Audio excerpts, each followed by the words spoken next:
Special occasion? Amita just won the Milton Prize for her dissertation. Okay, that's a really big honor, and it comes with a cash award. It's great. So I guess you're paying for dinner, huh? Congratulations. Thank you. I wasn't expecting it. No? What happened here?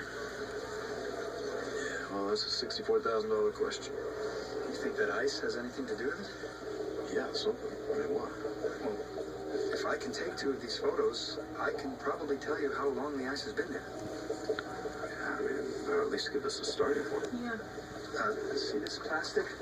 This plastic is a non-wetting surface, so I can do an interval analysis of the pooled water that would tell... Help us determine the rate of flow. Right. From there, we can work backwards to determine when the ice first started to